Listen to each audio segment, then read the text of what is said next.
Iran और Israel में जिस तरीके से युद्ध चल रहा है उसका असर तमाम देशों पे भी देखने को मिल रहा है।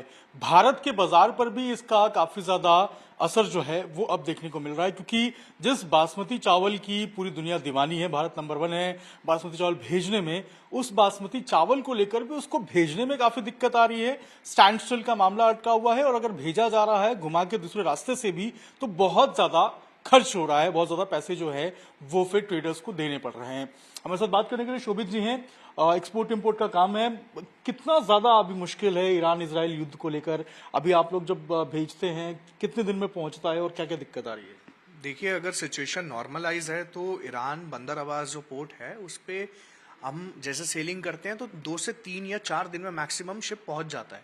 लेकिन अब क्योंकि सिचुएशन नॉर्मलाइज नहीं है, वॉर लाइक सिचुएशन हो रखी है, तो जो शिपमेंट्स वॉर से पहले भी निकली थी, लाइक जिस दिन फर्स्ट ब्लास्ट हुआ उससे पहले भी जब शिप्स निकली थी, तो वो शिप्स भी बंदर अब्बास अब तक पहुंच नहीं पाई हैं और उन्हें या तो ओमान पोर्ट पे सोहर पे अनलोड कर दिया गया है या फिर जबेल अली दुबई में अनलोड कर दिया गया है। तो बहुत ज़्यादा सिचुएशन पैनिक की इस वक्त बनी हुई है, क्योंकि शिपमेंट भी कई बार ट्रैक नहीं हो पा रही है कि एग्जैक्टली वो कहाँ है, कहीं एंकर्ड तो नहीं है पानी के अंदर, कहीं किसी और डेस्टिनेशन पोर्ट पे तो नहीं उतर गई हैं। तो इस वक्त सिचुएशन बहुत ज़्यादा ख़राब है और शिपिंग लाइंस की तरफ से लगातार हरासमेंट जो है वो हम एक्सपोर्टर्स के लिए चल रहा है, क्योंकि उन लोगों ने कह दिया है कि वॉर सरचार्ज हम एक चार्ज होता है जो वॉर के टाइम पे ये लोग इम्प्लीमेंट करते हैं, वो बहुत ज़्यादा लगा दिया है। नॉर्मल दिनों के अंदर बंदर अब्बास का जो भाड़ा होता था वो $300 के लगभग होता था, ज़्यादा अगर डिमांड है तो 400 पहुंच जाता था। लेकिन जब से वॉर की सिचुएशन बनी है तो वो भाड़ा पहले ही 600-700 पे पहुंच चुका था। लेकिन जिस दिन फुल फ्लेजेड वॉर हुई है इन्होंने वॉर सरचार्ज लगा दिया $2000 का एडिशनल। तो आप ये लगा लो $700 का तो भाड़ा हो गया, $2000 उस पर तो टोटल $2700 हो गया।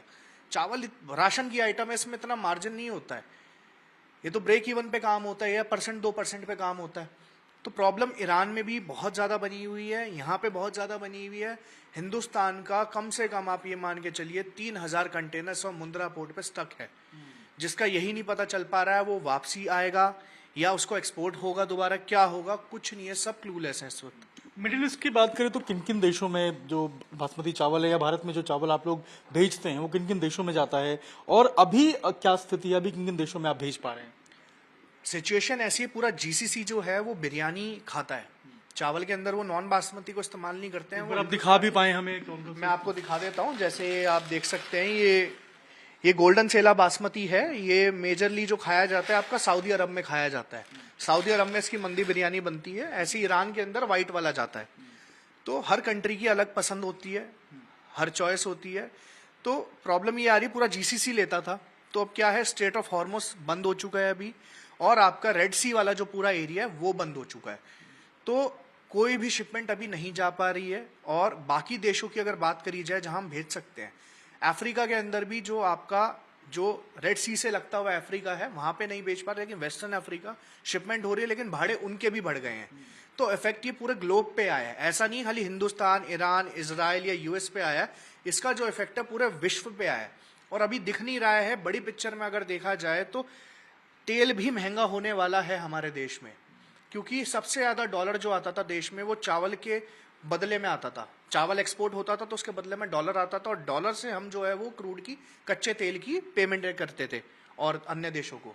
तो अब क्या है, कोई आना जाना कुछ भी नहीं होगा, एक्सपोर्ट इंपोर्ट बिल्कुल रुक चुका है पूरे विश्व के लिए। तो हमारे देश में क्रूड बहुत महंगा होने वाला है, तेल बहुत महंगा होने वाला है, उससे रिलेटेड प्लास्टिक, जितना भी प्लास्टिक दाना, रिलायंस अपनी सेल बंद कर चुका है इस वक्त दाने की। तो बहुत ज्यादा इसमें असर आने वाला है हमारी। यूरोपियन कंट्रीज की बात करें तो वहां जाने के लिए भी जो रूट है उसको भी आप लोगों ने डाइवर्ट कराया गया? यूरोपियन कंट्रीज भी रेड सी के थ्रू जाया करता था, बट अब पूरा अफ्रीकन कॉन्टिनेंट घूम के जाएगा तो आप, जाहिर सी बात है, भाड़ा उसमें भी 3 गुना हो जाएगा। और जो टाइम लगता था 25 दिन 30 दिन, वो बढ़ के भी आपका 2 महीने से 2.5 महीने पहुंच जाएगा, जो कि चावल के लिए बहुत ज्यादा है, क्योंकि माल पहुंचने पर ही पेमेंटें आती थी। इतना लंबा उधार नहीं लगा पाएगी इंडस्ट्री, तो उसमें बहुत ज्यादा प्रॉब्लम क्रिएट होने वाली है पूरे विश्व के लिए। आप लोग को अगर हम बात करें जो एक्सपोर्टर्स हैं उनको क्या क्या दिक्कत आ रही है? कम्युनिकेशन क्या प्रॉपर चैनल्स पे आप लोग कर रहे हैं? क्या कोई बातचीत हो पा रही है आप लोगों की? मिनिस्ट्री के साथ अभी हमारी जो एसोसिएशंस हैं वो लोग सब बात करने का प्रयास बनाए रखी हुई हैं, और लगातार वो इस कोशिश में लगी हुई है कि मिनिस्ट्री कुछ शिपिंग लाइंस पे कुछ दबाव बनाए कि वो इसमें कुछ हमें राहत दे पाए हम एक्सपोर्टर्स को इस मुश्किल सिचुएशन के अंदर।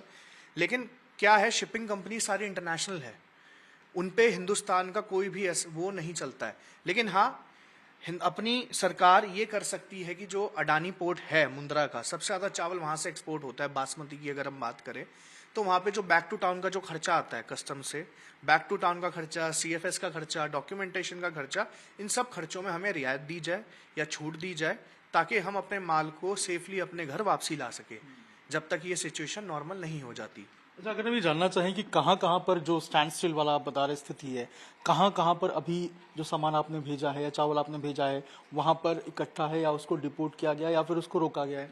3 स्टेजेस होती है। सबसे पहले हमारा वेयर हाउस होता है, हमारी प्रोसेसिंग यूनिट होती है जहाँ पे चावल आता है, वहाँ से प्रोसेसिंग होके पैक होता है। तो अभी तो पहले सबसे पहले वहाँ रोका गया, जो पैकिंग चल रही थी, जो प्रोसेसिंग चल रही थी, वहाँ पे चावल को रोका गया। फिर आ जाओ आपका पोर्ट पे, मुंद्रा पोर्ट आ जाता है जहाँ से माल सारा शिप के अंदर लोड करा जाता है। वहाँ पे तकरीबन 3000 कंटेनर पड़े हुए हैं। अभी 3000 कंटेनर का माल 8 से 9 लाख क्विंटल पड़ा हुआ है। अब आगे आ जाओ, जो पोर्ट्स हैं जैसे बंदर अब्बास जो पोर्ट है, वहां पे माल पड़ा फंसा हुआ है। और ऐसा नहीं है बंदर अब्बास पोर्ट खाली ईरान को केटर करता है। बंदर अब्बास पोर्ट विश्व का one of the busiest port है। वहां से जितनी भी लैंडलॉक कंट्रीज हैं जैसे अफगानिस्तान हो गई, तजाकिस्तान हो गई, तुर्कमेनिस्तान हो गई और टर्की का आधा हिस्सा, वहां से माल जाता है बाय रोड। ये कहा जा रहा है 2 से 4 लाख टन जो है वो अभी चीन जो है वो घूम रहा है और इसका कुछ पता नहीं है, ऐसा भी बात निकल के सामने आ रही है। एग्जैक्ट फिगर्स तो हम नहीं बता पाएंगे कि कितना माल लोडेड है और जो घूमे ही जा रहा है, लेकिन हाँ, सिचुएशन बहुत खराब है। आधे शिप्स एंकर करके समुद्र में ही रुके हुए हैं कहीं सेफ जगह पे, और आधे शिप्स कहीं भी सोहर पोर्ट हो गया जैसे ओमान का, और आपका दुबई का जबेल अली हो गया, वहां पे उतरा हुआ है। यानी कि आने वाले दिनों में आपको क्या लगता है सिचुएशन और बढ़ेगी, खराब होगी आप लोगों के लिहाज से? अभी क्या हम हमेशा उम्मीद कर सकते हैं बेस्ट की ही, कि क्या होगा क्या नहीं होगा, तो ऊपर वाले के हाथ में है कि ईरान और इजराइल और यूएस क्या कहते हैं समझौता करें, इस सिचुएशन को एंड करे जो वॉर लाइक सिचुएशन हो रखी है, ताकि चीज़ें आम लोगों के लिए नॉर्मलाइज हो पाए। और सोचिए कि पूरा जब एक वॉर होता है तो उसमें सबसे ज्यादा अगर परेशानी किसी को होती है तो वो बिजनेसमैन, ट्रेडर्स, एक्सपोर्टर्स जो सामान को भेजते हैं या फिर भारत में मंगवाते हैं, उनको ज्यादा दिक्कत होती है। भारत का जो बासमती चावल है वो मिडिल ईस्ट की बात करें या तमाम यूरोपियन कंट्रीज की बात करें, वहां पर काफी ज्यादा फेमस है और भारत से बड़ी संख्या में जो एक्सपोर्टर्स हैं वो उसको एक्सपोर्ट भी करते हैं। लेकिन अभी जो स्थिति है वो बेहद ही खराब हो चुकी है क्योंकि रेट बहुत ज्यादा बढ़ चुका है माल को सप्लाई करने का। जहां पर इन्होंने पहले युद्ध के पहले जो एक्सपोर्ट किया था, जो माल भेजा था, वो अभी कहां है उसका एग्जैक्ट पता भी नहीं चल पा रहा है। कई जगह पे एंकर्ड हैं, कई जगह पे उसको सामान को जो है वो उतारा जा रहा है। तो ऐसी तमाम जो चीजें हैं उसको अभी जो ट्रेडर्स हैं वो उसको अभी एक्नॉलेज कर रहे हैं, मीटिंग्स कर रहे हैं मिनिस्ट्रीज के साथ। लेकिन सवाल यही है कि आखिर ये युद्ध कब रुकेगा और लोगों को, जो ट्रेडर्स हैं विशेष रूप से, उनको रियायत कब मिलेगी।